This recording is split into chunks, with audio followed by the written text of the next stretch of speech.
Jagged, Jai Masters. Eventually, you get enough clarity to realize that what we call working on yourself and growing spiritually, going to God, are exactly the same thing. They're exactly the same thing. I mean, not even like they get along together. They are the same thing.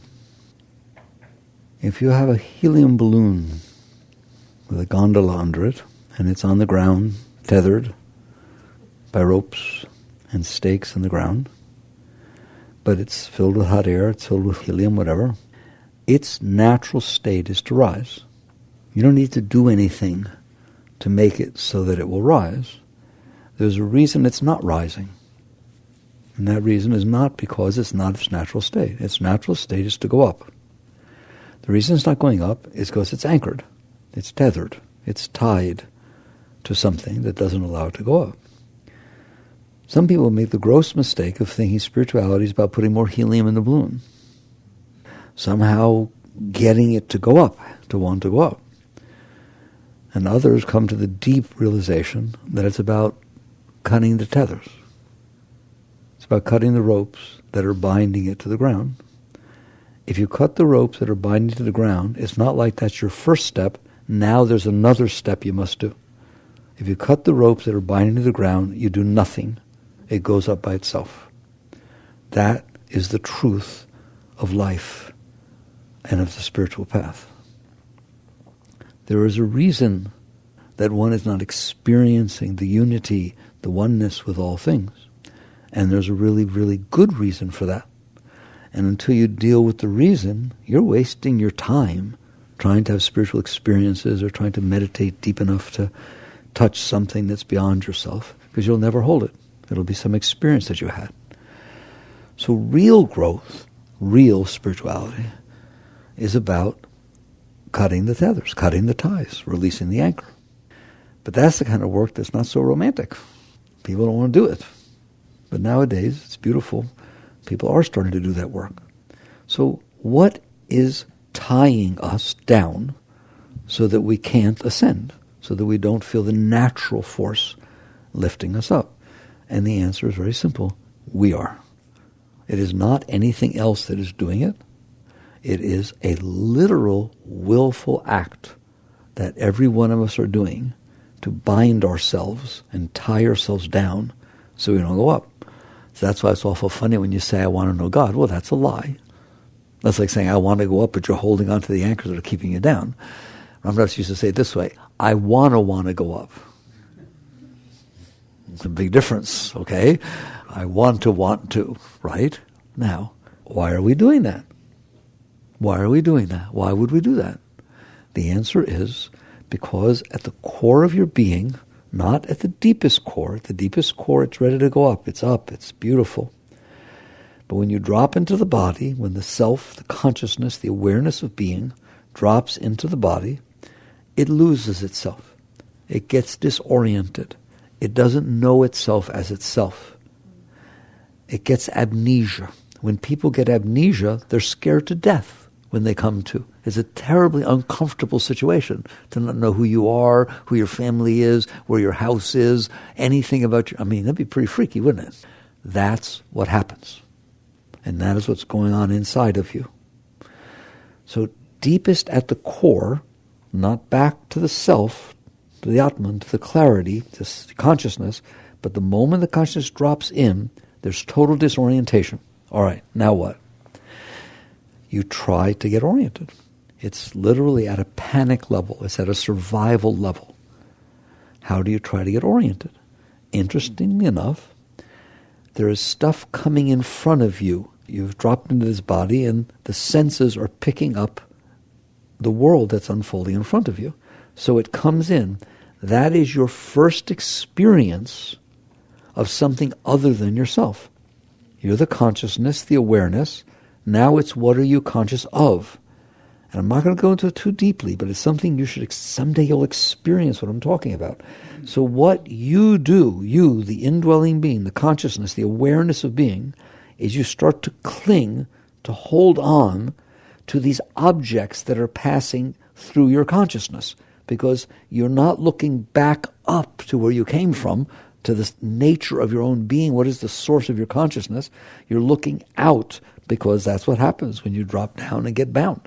And so these objects of consciousness, your mother, your father, your crib, your house, are coming into your awareness of being. At the same time, you're panicked to try to find out who you are, to define yourself, to not be lost.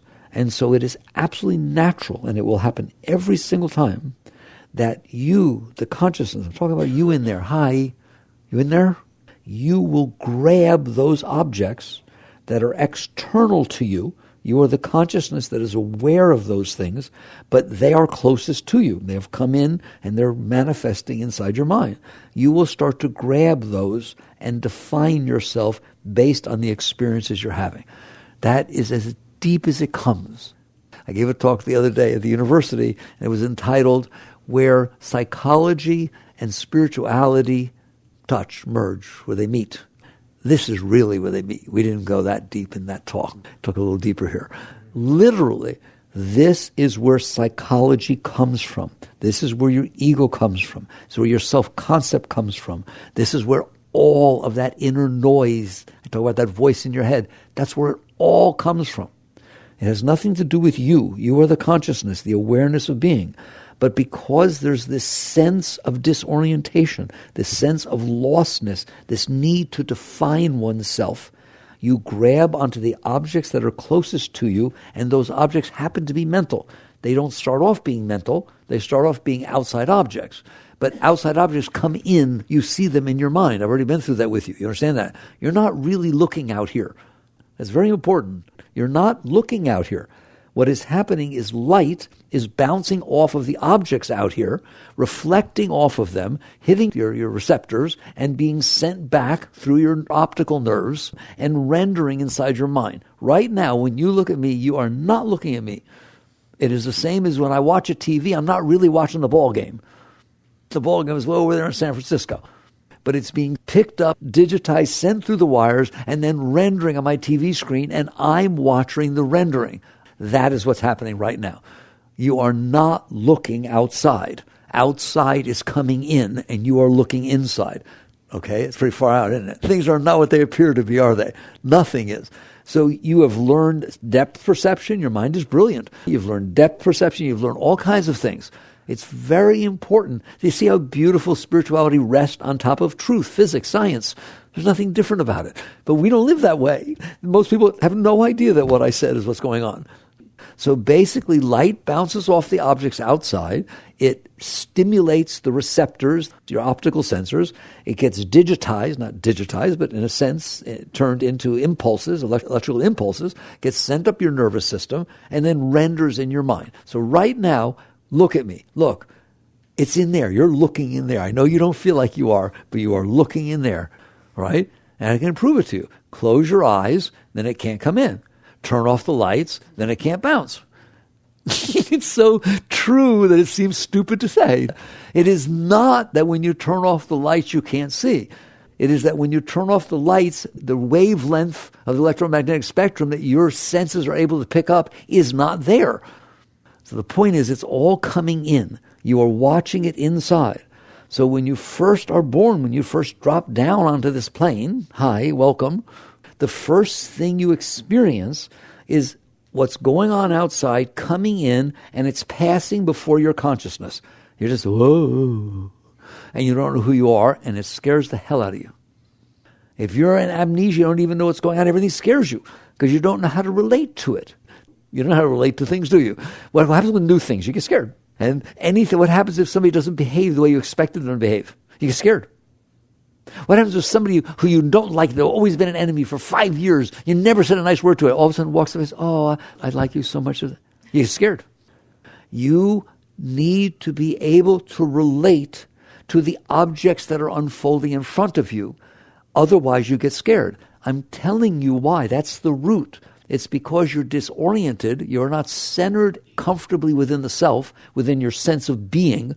Therefore, you're trying to define yourself by these objects that you see. And if I ask you, I do this in the book, if I ask you who you are, you say, I'm Peter Barry. Well, you're not Peter Barry. It's a collection of letters that somebody gave you.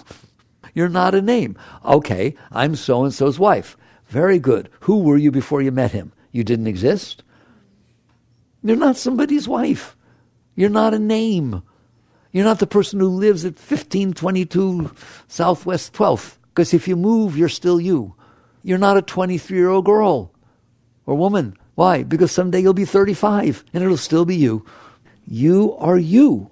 You're not what's happened to you. You're not what's passing in front of you. You are the person who experienced what's happened to you.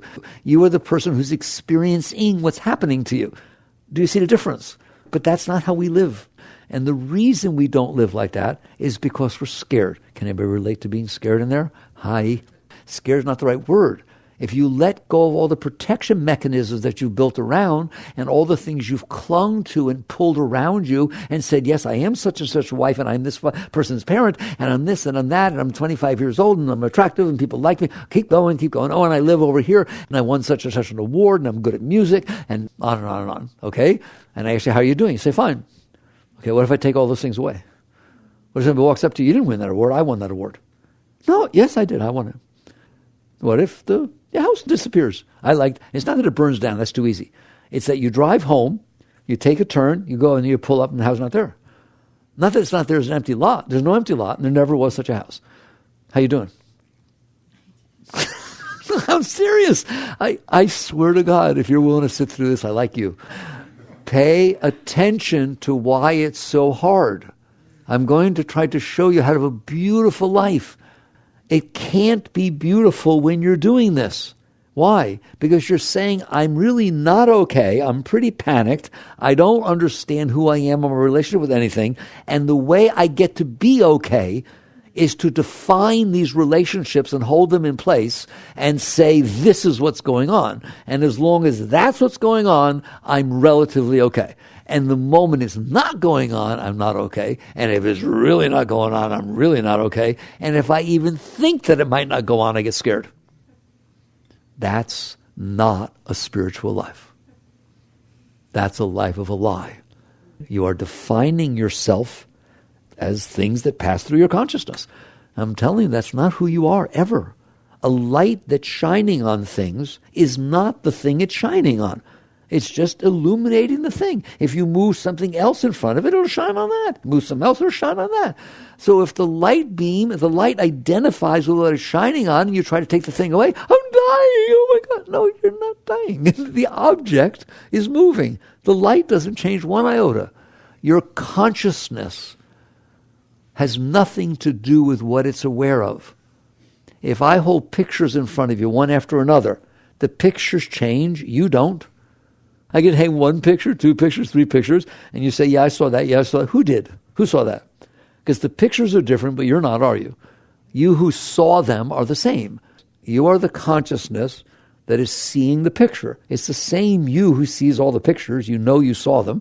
It's the same you who sees your dreams as you who looks out through your eyes. You wake up in the morning, you say, I had a dream last night. How do you know?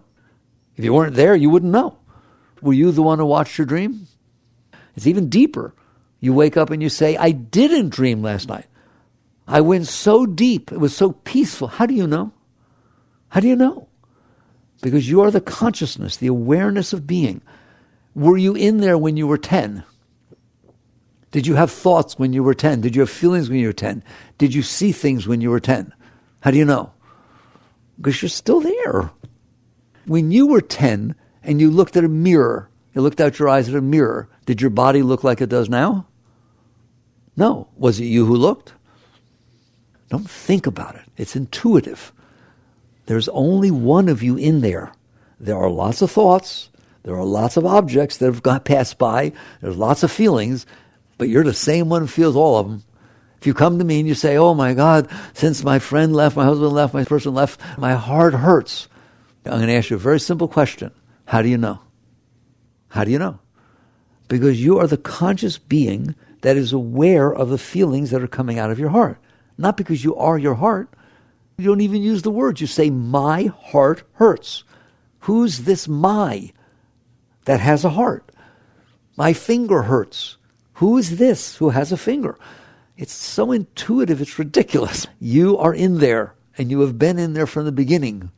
And you're the consciousness. You are not even related to the objects that are passing in front of you. Like I said, if I hold a picture and take it down, you don't die. The picture just went away. You're still there knowing you saw a picture and now it's not there. So that's what's meant by self. That's what's meant by Atman. That's what's meant by soul. That is the core of your being. You, the indwelling being, the end user, the one who lives in there. That is what spirituality is all about. Yogananda called it self-realization. You realize who you are.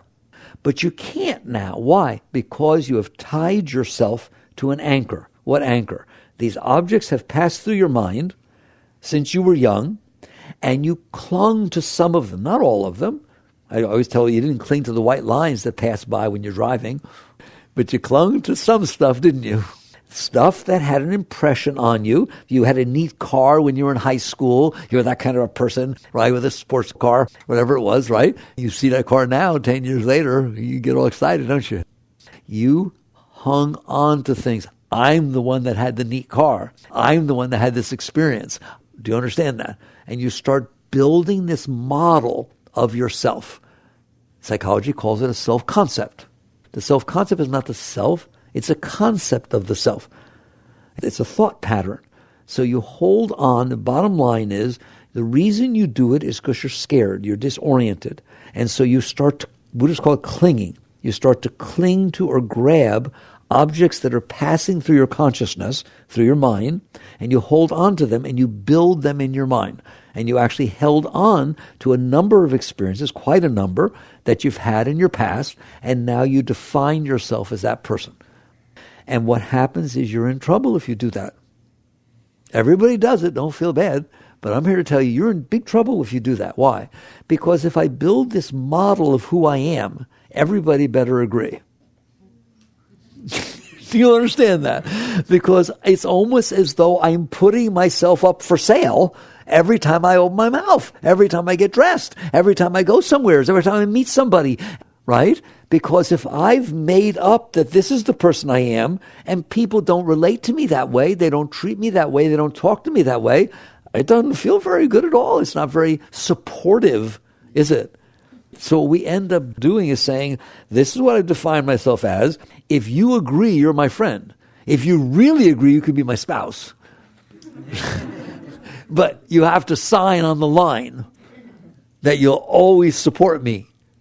Like if we're in a discussion at a party and we're with our friends and I say something that turns out to be pretty stupid, it was wrong, right? You support me. Otherwise, when we come home, you hear the discussion. Why didn't you support me? That's ridiculous. You left me out. But darling, you were wrong. I don't care. Ooh. You know anything about this? It is happening because you have put a shield in front of yourself, called your self-concept, clung to it, and said, as long as this is acceptable, I'm okay. The moment anything outside does not gel or match, even the slightest thing, really the slightest thing, and we get upset. We get weird. It gets uncomfortable inside. Come on. It's just so funny. It's so funny. It's embarrassing to even talk about.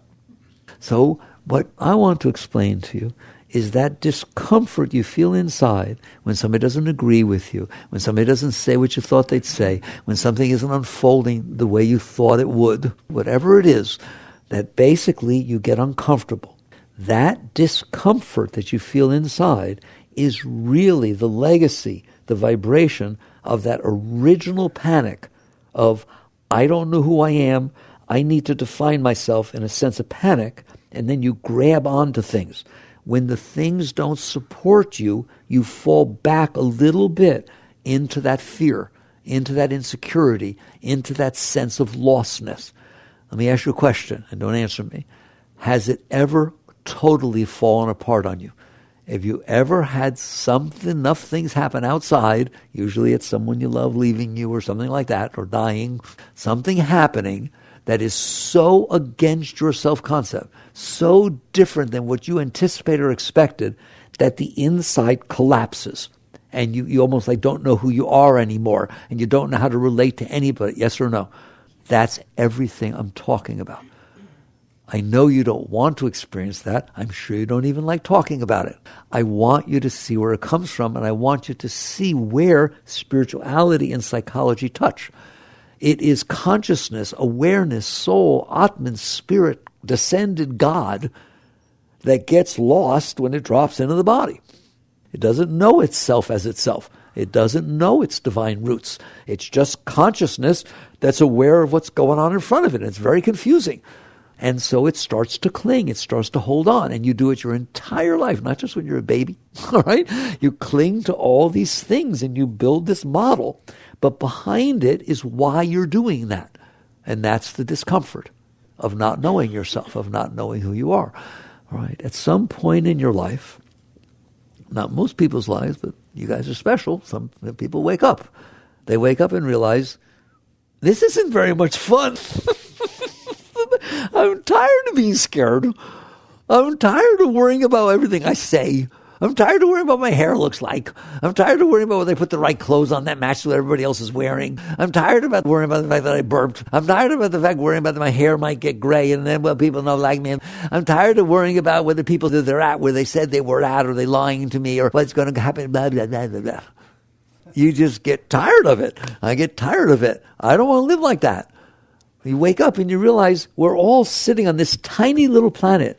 A tiny planet, this little piece of dirt, spinning around in the middle of nowheres, being neurotic. Worrying about every single thing. How often do you have a conversation with somebody? Normal conversation. You give your opinion, they give their opinion, you say something, what you like, blah, blah. Normal conversation. You walk away. Is that conversation over? No, that conversation's not over. Hey, keep going on in your stupid head. I should have said this. Oh my God. Why did I say that? Oh my God. I hope he doesn't misunderstand what I said. I was like, should I call him? No, don't call him. Is that just me or anybody else got that going on there? I'm trying to show you why. I'm literally showing you why that goes on. People sometimes say to me, well, why does that voice in your head talk so much? Because you told it to. You, the consciousness, the awareness of being, has gotten lost and has tried to define itself in what is not itself. It's trying to define itself in all these past experiences that it liked or didn't like. You define yourself as, I'm the person who got the best part in Wizard of Oz in the 5th grade, and I played Dorothy, right? You define yourself as your good experiences, and you define yourself as the person who their husband, he left them and ran off with their best friend. That's who I am. You define yourself as these experiences that you weren't able to handle, and you clung to them either because you liked them or you didn't like them, so you pushed them away, and you end up building this whole world inside of your head based upon these tiny little experiences you've had, and I'm telling you, you are completely invested in that. And so now you have to go out and sell yourself. I remember the first time I was 22, 23 years old when I saw this, I don't want to go and start the rest of my life selling myself every time I walk out the door. I remember clearly, like I was in a 7-Eleven and I was buying something. I mean, I was even traveling. I was like in Alabama or something. And I was by myself, and I went up to pay for something, and I dropped the quarter, dropped some change. And I went down to pick it up, and he was so embarrassed. They weren't even sure he wanted to buy the thing. He wanted to just leave the store. What, are you kidding me?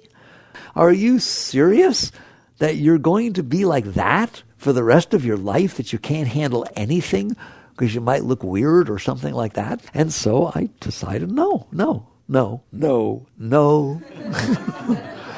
If I have but one life to live and it's on this tiny little ball of dirt spinning in the middle of nowheres and I'm going to die, I came down, I'm going to leave, I am going to learn to have fun. I am not going to define that I'm okay because everybody agrees with what I defined and nothing better disagree. What do you think worry is? Worry is that things won't be the way you think they need to be, or that they will be the way you don't want them to be. What else is there to worry about? And you worry a lot, and you will worry for the rest of your life. You will waste your life serving this maniac, which is the self-concept that you built to hide yourself.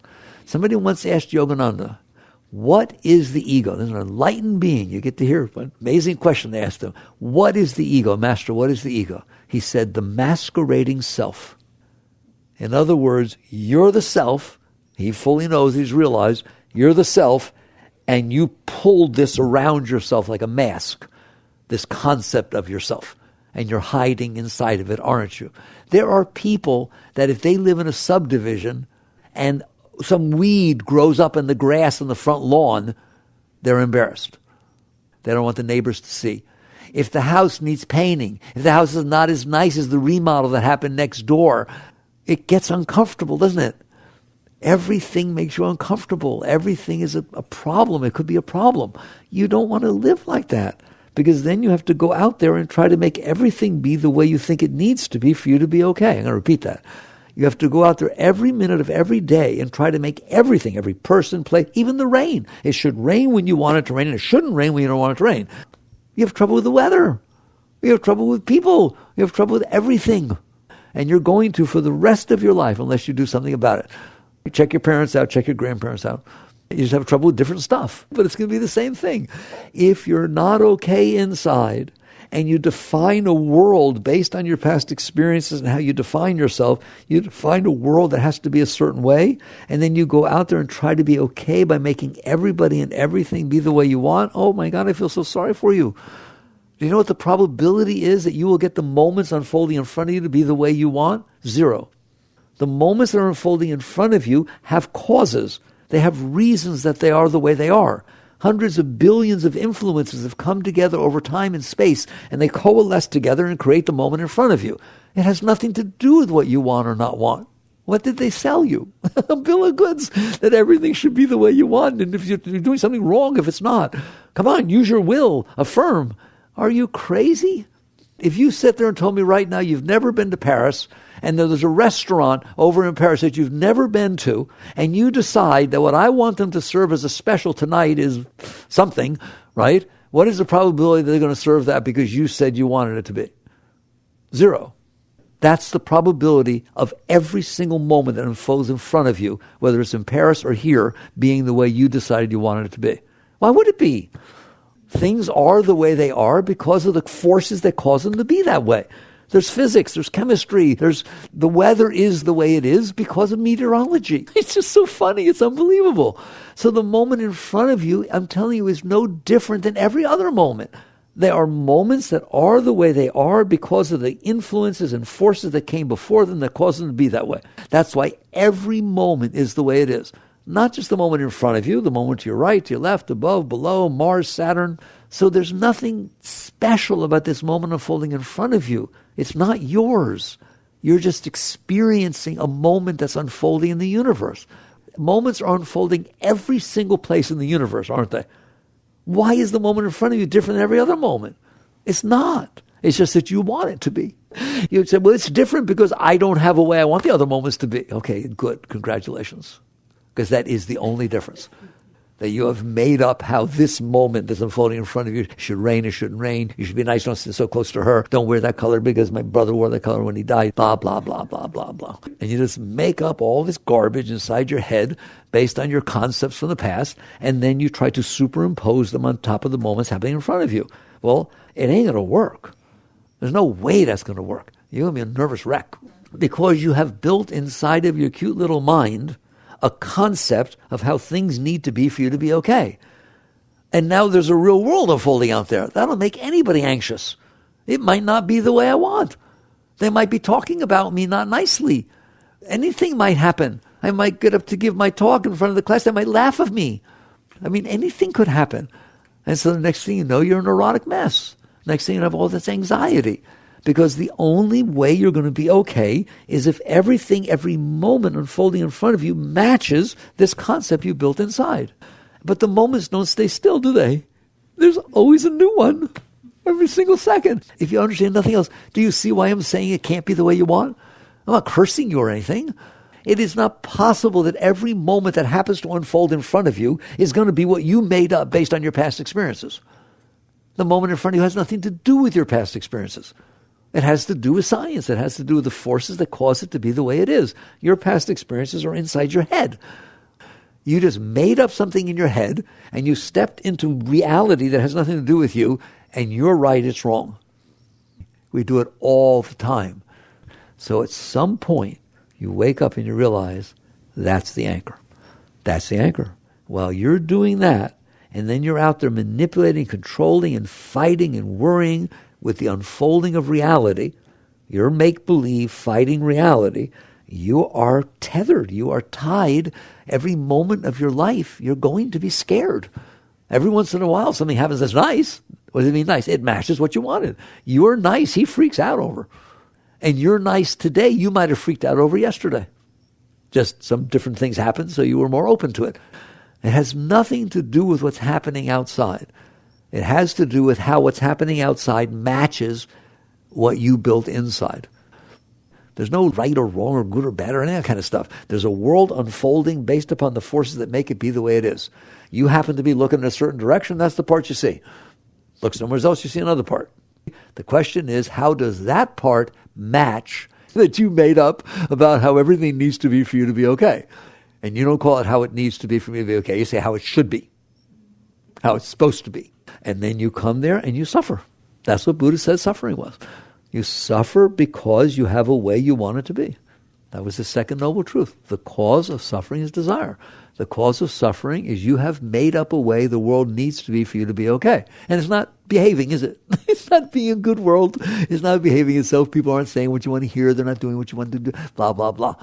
That causes anxiety and trouble. And I taught you why it does that. I'm talking very deep.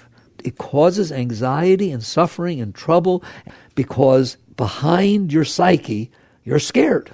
That's why you pulled the veil around you. If you pull a shield and live in an armored place, there's a reason you did that, because you're scared. If I start taking down the shield or the armor, you freak out, because there's a reason. If you think you're so bold and, no, I'm not scared anymore. I carry 15 Uzis with me. Okay, fine, I understand. No, I've been scared since I do that. Okay, we'll take those away. I don't know. There's a reason you're doing what you're doing. There's a reason you built this self-concept. There's a reason you worry so much. There's a reason you're so anxious. There's a reason that you need things to be a certain way. And that reason is you're not okay in there. And so you built all this in order to hide, in order to be okay. What spirituality says is if you continue going out there doing that, you will suffer for the rest of your life. You will always have problems. Even if you have something that's nice, you'll be afraid of losing it. There is no peace for that kind of life. Plus, the terrible thing is the world keeps changing. Every moment there's another moment. And so it never gets comfortable. All right, so what do we do about that? Is there something you can do about it? The answer is yes. Yes. You can learn to be okay inside. Not give the psyche what it wants. Not avoid what it says it doesn't want. That's a game. If you play that game, you lose. You'll do it your entire life, and you don't ever get satisfied or for any period of time. So the question is, what is the root of all this? I explained that to you. The root of all this is you're scared to death in there. The root of all this is why you're maintaining that self-concept. Why you need things to be the way you need. Because otherwise it gets really freaky in there. It gets scary. Believe it or not, the short answer is this: learn to get comfortable with that. That's the other life. The other life says, yes, if you take away my Uzis and all my armor stuff, I get scared to death. I have two choices. Try to get the stuff back or work with that fear. I don't want to build my life on top of that fear. I want to learn to work with myself so that I can deal with that fear, so that I can work my way through that fear. That is literally the difference between a worldly life, a person who's forced to go out there and make everything be the way they want and never not be the way they don't want, and a spiritual life, a person who is saying, my work is to work on myself, to learn to come into harmony with these vibrations and these feelings, no matter how uncomfortable they are, to learn to get comfortable with them and work my way through them so I can find myself back to my being, so I'm not lost anymore. That's what it means. And when you do that, you will find God. You will find what all the great masters found. You will find what Christ taught. You will find what Buddha taught. You will find what Muhammad taught. You will find that you are somebody very, very great in there. And the fact that you have to work your way through this discomfort and fear, that stuff that doesn't know who you are, and you start looking back to find yourself instead of looking out into your mind. And that is the essence of spirituality. And the more you do that, the more you get more and more comfortable. And the hilarious part of it is, the more you start to realize you're not only okay, you're the most beautiful thing ever walked the face of the earth. Who? You in there. You in there. So there's you, the self, the Atman, the consciousness, and then there's this layer of fear, of lostness, and then there's this whole psyche you built in front of that layer to try to be okay, even though you feel the lostness and the fear. That's it. The answer is to work your way through that layer of discomfort to be able to come back to the nature of your true being. In the yoga teachings, we teach that one of the names for God, one of the names for the soul is Satchidananda. Satchidananda, eternal conscious ecstasy. Someday I want to know that you are going to touch that part of your being and you will remember this talk and you realize you're the most beautiful thing ever walked the face of the earth. You don't have a single problem. You will never have a single problem. You do not need anyone or anything. You have reached a state where you're feeling nothing but love, joy, light, upliftment, beauty. That is what's going on inside of you. Basically, you're fine. You're whole. You're complete. You found your way back to the core of your being, which happens to be the most beautiful thing there is. It says in the Bible, man was created in the image of God. That's what it's talking about. You will touch parts of your being that you realize are so expansive and beautiful, they have nothing to do with your humanness.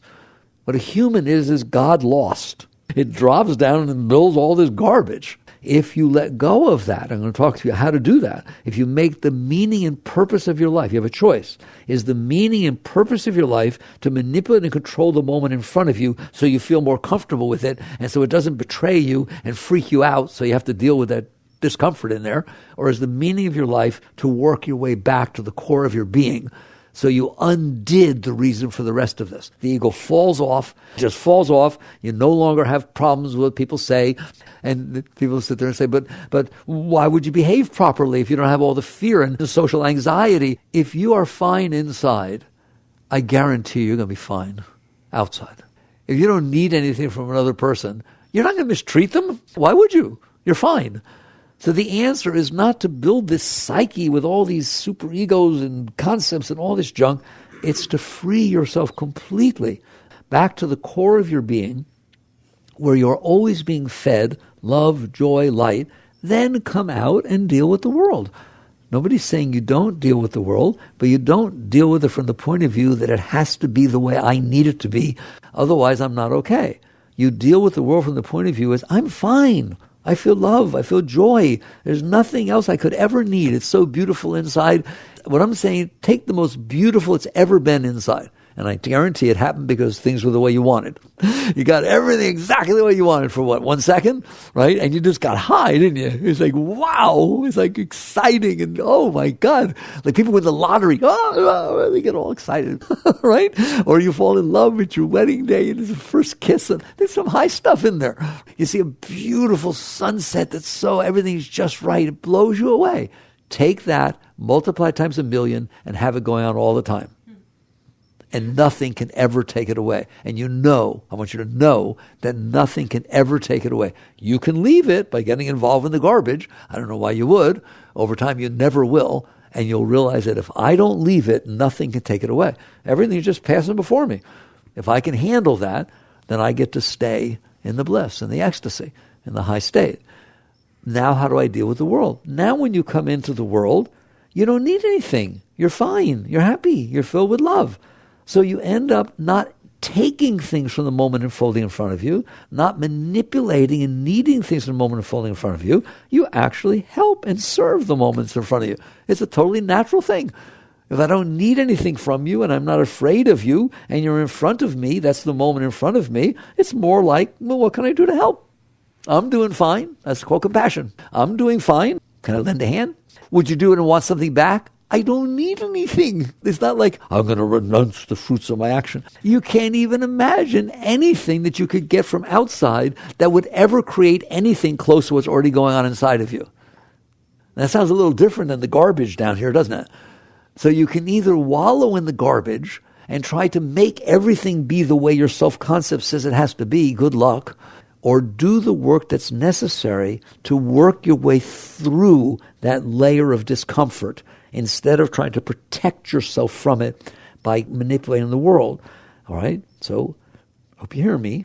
And I'm talking about you get uncomfortable. You know that. You get uncomfortable, and you've gotten uncomfortable. I am telling you that you, the consciousness, are capable of handling the discomfort perfectly comfortably, and if you can handle it, it's not scary anymore. There are people that are scared to death of snakes. There are people that pick them up. I'm not telling you have to learn to pick up snakes, but I'll tell you right now, if I lived in a place where there were snakes and I was scared to death all the time, I want to learn to be comfortable with them. I'd rather learn to be comfortable with them than try to move and not be able to handle my environment. So inside, you're going to find out on a daily basis, no, on a moment-to-moment basis, that the world hits your stuff. Have you noticed?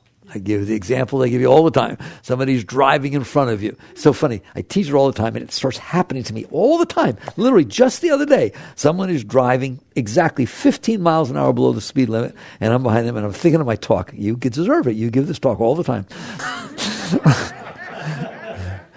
Somebody's driving 15 miles an hour below the speed limit, and there you are, and you can't pass. There's a double line. There's traffic coming. Then there you are. It creates discomfort. You get uncomfortable about the stupidest thing in the world. You're driving, and when you get to the place you're going, which is like 20 minutes away and miles away, you have to carry some things out, and it starts drizzling where you are now. It gets uncomfortable. Your mind starts getting a little anxious, doesn't it? Those are the ones I want.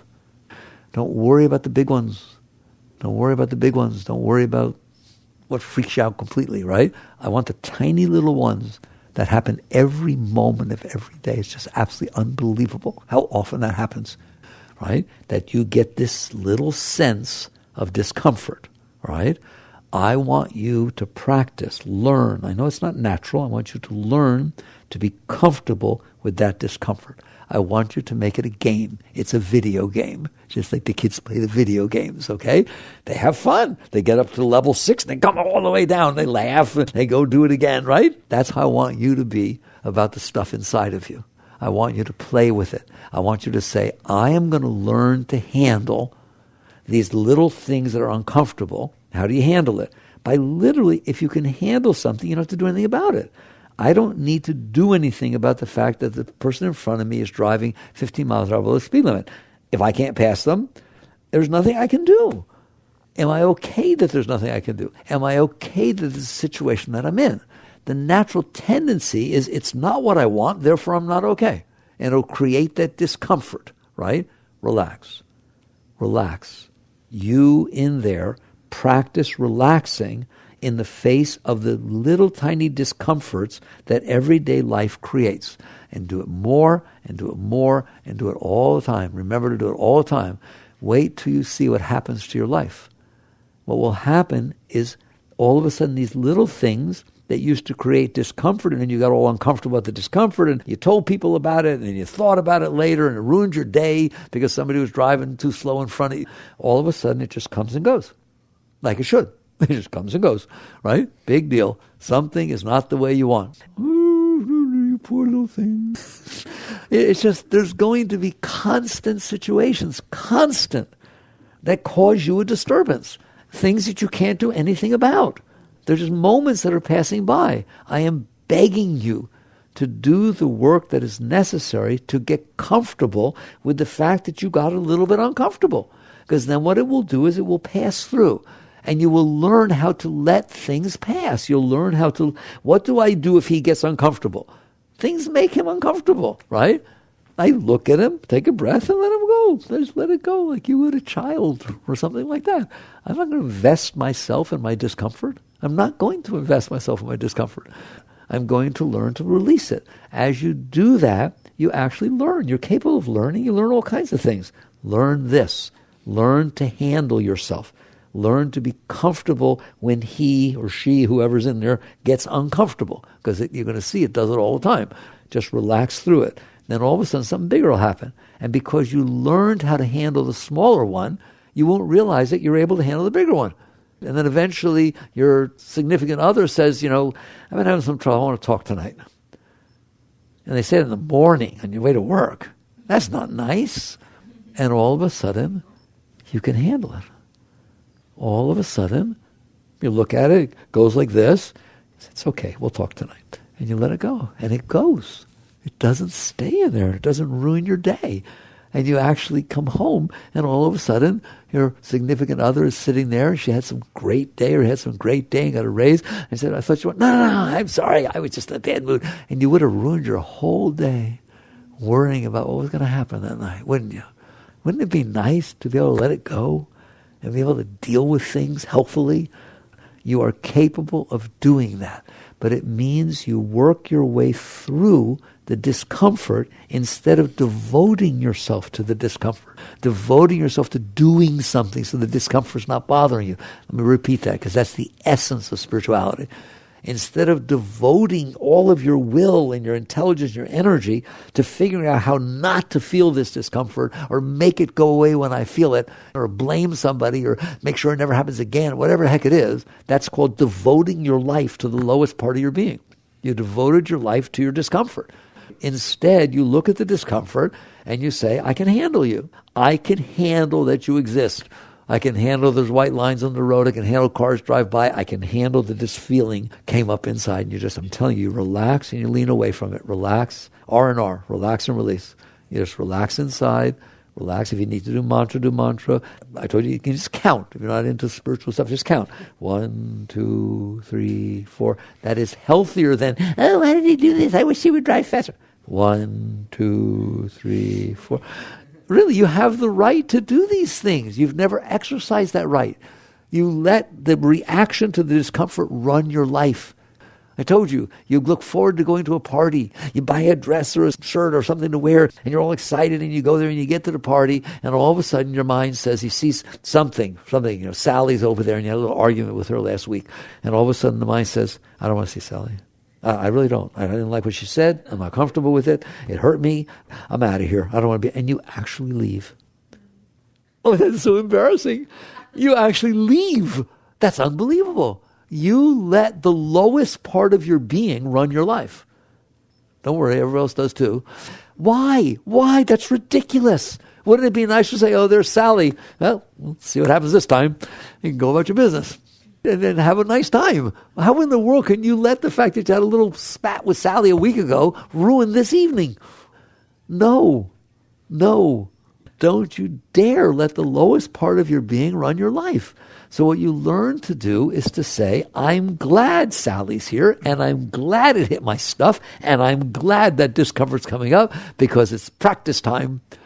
I'm going to practice letting it go because that's what I'm about. I'm about letting go and handling that garbage. I don't mind that it's real, but I can handle it. I'm not going to devote my life to it. So you relax your way through it. You just relax, lean back. Like I said, you need to count, do mantra, breathe, but don't get involved in it.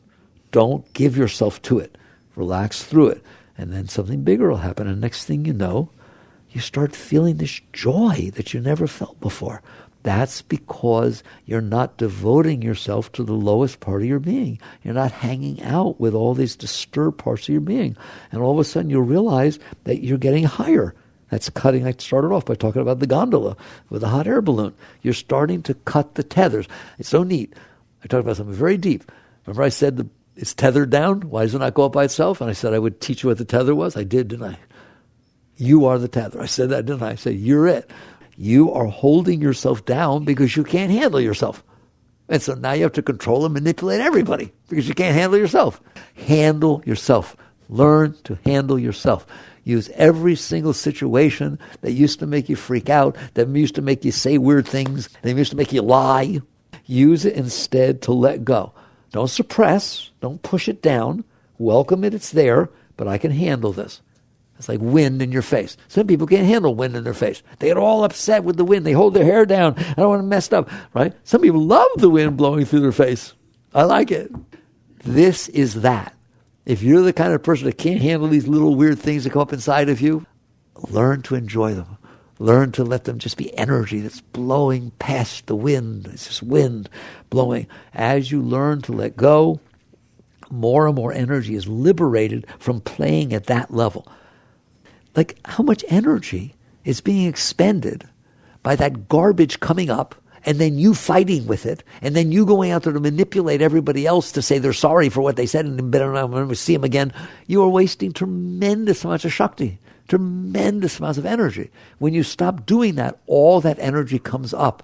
When I told you that the nature of self is Satchidananda, it's pure joy rushing up inside of you, that's the energy that creates the joy.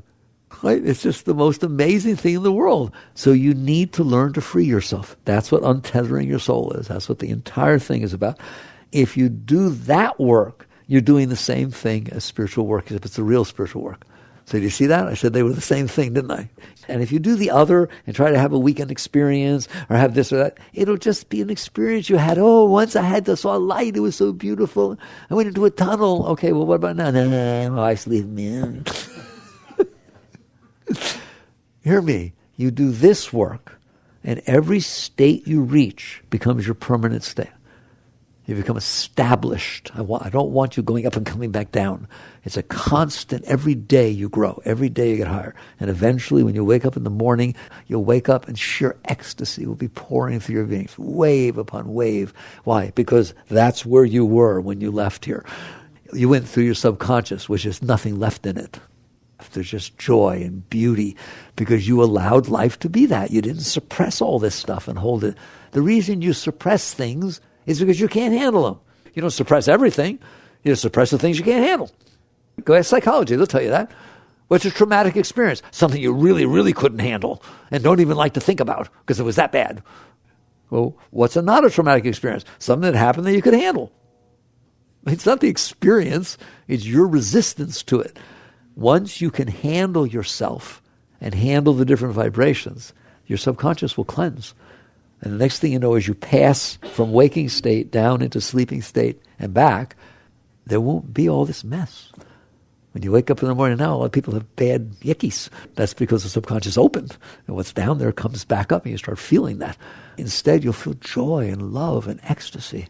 That's where I want you to be. Not much. I don't want much for you. I just want you to feel love, joy, and ecstasy every single moment of your life so that when you interact with everything else, you don't need a single thing, and you're just, in essence, seeing, can I be of assistance? Can it be of help? I told you, people say, your parents say to you, what's your career? What do you want to do with your career? What's the meaning of your life? You have to give some purpose and meaning to your life. Here's the meaning of your life. Here's the meaning of my life. That every single moment that passes before me is better off because it did. How's that for a purpose of life? That every single moment, person, place, thing, animal, roach, doesn't matter. Every moment that passes before me is raised because I could help it. I could serve it. I could raise it. It's always something I can do. I don't have to think about it. If you do that, wait till you see what happens. All of life just becomes absolutely beautiful. It runs after you. It's very good. Hope you understand these things. Mostly about that fear in there. Now you understand everybody has it. And it's deep. You go real deep in meditation someday, you have to face that, right? Because it won't let you go further until you say, okay, fine. And you just relax your way through it, no matter how hot it is. And once you go to the other side, it's over.